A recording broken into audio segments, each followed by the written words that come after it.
الحمد للہ رب العالمین۔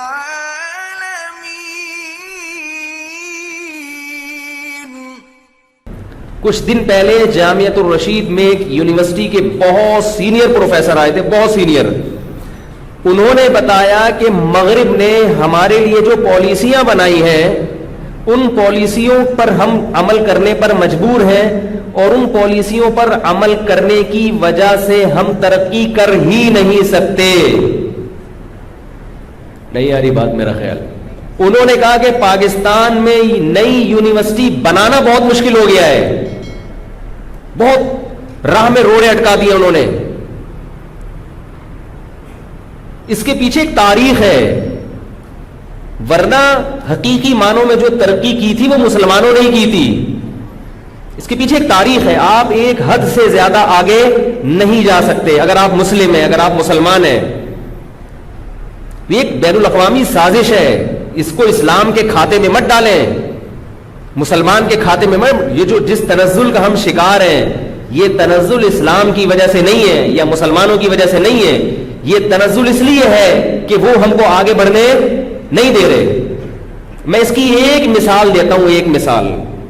اس پر کہنے کے لیے بہت کچھ ہے کہ آپ کو سائنس اور ٹیکنالوجی کے میدان میں آگے بڑھنے نہیں دیا جا رہا ہے، آپ کو بڑھنے نہیں دیا جا رہا آگے۔ تعلیم کے نام پہ قرضے دیے جاتے ہیں مگر تعلیم پر پابندی ہے۔ قرضے سے تو مقصد ہوتا ہے جکڑ لو ان کو اور مقروض بنا بنا کے ان کو غلام بناؤ۔ پاکستان جب آزاد ہوا انڈیا سے تو پاکستان کی معیشت اس قدر مضبوط تھی، پاکستان کے نوٹ کی اتنی زبردست ویلیو تھی، آپ کسی معیشت کے ماہرین، اکنامکس کے جو ماہرین ہیں ان سے پوچھیں تو اہل مغرب نے باقاعدہ سازش کی کہ ان کے حکمرانوں کو قرضے لینے کا عادی بناؤ، کیونکہ یہ ملک بغیر قرضوں کے چلے گا۔ لہذا انہوں نے ہمارے حکمرانوں کو قرضے دینا شروع کی۔ یہ دماغ میں ایک وسوسہ ڈالا کہ کوئی بھی ملک IMF سے قرضہ لیے بغیر نہیں چل سکتا۔ یہ ایک دماغ میں وسوسہ ڈالا، خناس ڈالا ہمارے دماغوں میں، اور ان کو پتا تھا کہ ان کے حکمرانوں کو جب قرضے دیے جائیں گے، اور ہمارے ہاں جو جمہوریت کا جو موجودہ سسٹم ہے وہ بھی خراب ہے۔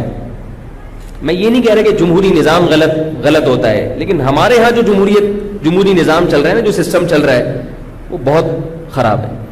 ایک حاکم 5 سال کی مدت پوری کرتا ہی نہیں ہے، اور اس سے پہلے ہی اس کو تو کوئی بھی حکومت پنپنے ہی نہیں پاتی کہ کچھ کر کے جائے۔ وہ کسی بھی عنوان سے آپ اس کو ٹائم پورا نہیں کرنے دیتے اور آپ اس کی ٹانگیں کھینچ لیتے ہو۔ جب کوئی حکومت ہی نہیں ہوگی تو صحیح ہو یا غلط ہو، ملک کبھی بھی ترقی نہیں کرے گا۔ تو اب نتیجہ کیا نکل رہا ہے؟ میں مانتا ہوں کہ کرپٹ حکمرانوں کو معزول کرنا چاہیے، لیکن سسٹم ایسا لانا چاہیے نا کہ پھر کرپشن نہ ہو، اور کوئی بھی شخص جب صدر بنتا ہے، وزیر اعظم بنتا ہے، تو اپنی مدت تو پوری کر کے جائے نا۔ وہ مدت ہی پوری، سارے پروجیکٹ درمیان میں لٹکے ہوئے رہ جاتے ہیں، نہ ادھر کے نہ ادھر کے، تو لٹک کے ہی چل رہے ہیں ہم اتنے عرصے سے۔ نہ ملک میں اسلام آ رہا ہے، نہ کوئی اور سسٹم آ رہا ہے۔ تو خیر، میں جو اصل بات کر رہا تھا اس کی طرف آتا ہوں۔ تو میں یہ عرض کر رہا تھا کہ یہ ضروری نہیں ہے۔ دیکھو، ہندوستان بر صغیر، جب انگریز نے بر صغیر میں قدم رکھے ہیں تو بر صغیر کی ترقی گوروں سے زیادہ تھی۔ جو مسلمان حکمرانوں کے پاس جو بحری جہاز تھے، UK میں ان جہازوں پر پابندی لگائی گئی تھی لندن میں کہ ہندوستان کے جو جہاز ہیں جس کے مالک مسلمان تھے، یہ جہاز ہماری پورٹ سے نہ ٹکرائیں، کیونکہ یہ جہاز جب لوگوں نے دیکھ لیے تو دنیا ہم سے بحری جہاز نہیں خریدے گی۔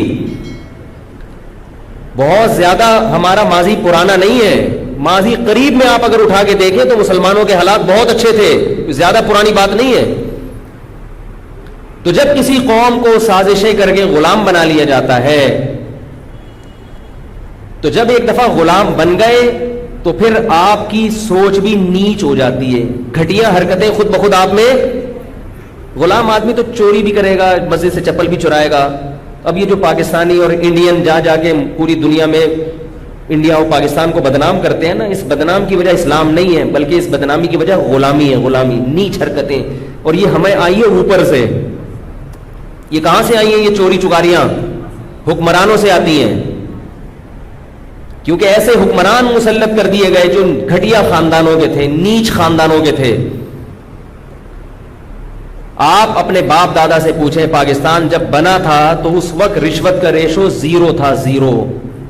لوگ ملک اور قوم کی خدمت کا جذبہ رکھتے تھے, غیروں سے زیادہ جذبہ رکھتے تھے.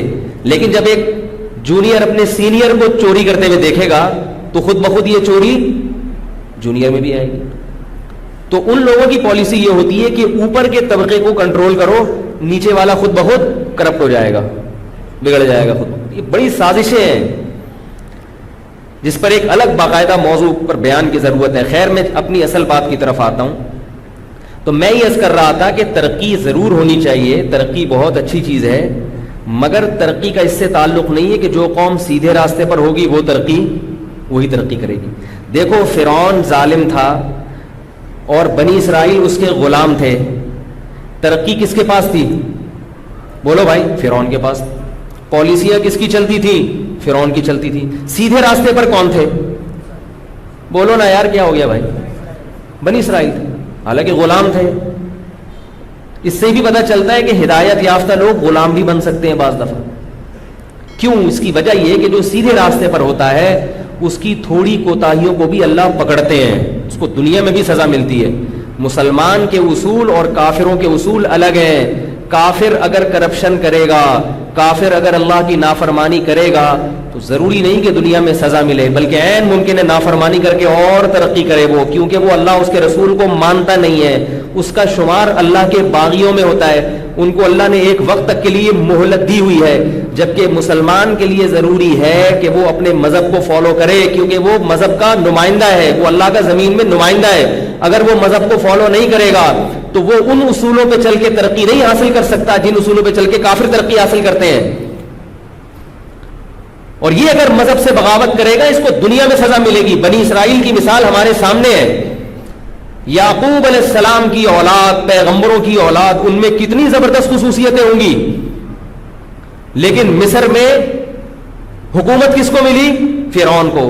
اور بنی اسرائیل جو پیغمبروں کی اولاد میں تھے, یوسف علیہ السلام, یعقوب علیہ السلام کی اولاد میں ایمان والے, نماز پڑھنے والے, زکات دینے والے, وہ کیا بن کے رہے ہیں؟ غلام. اس لیے کہ ان میں چند کوتاہیاں آئی ہیں تو اللہ کی طرف سے ان کو سزا ملی اور اللہ نے ان کے ہاتھ سے امامت اور خلافت کو چھین لیا. تو ترقی میں کون تھا؟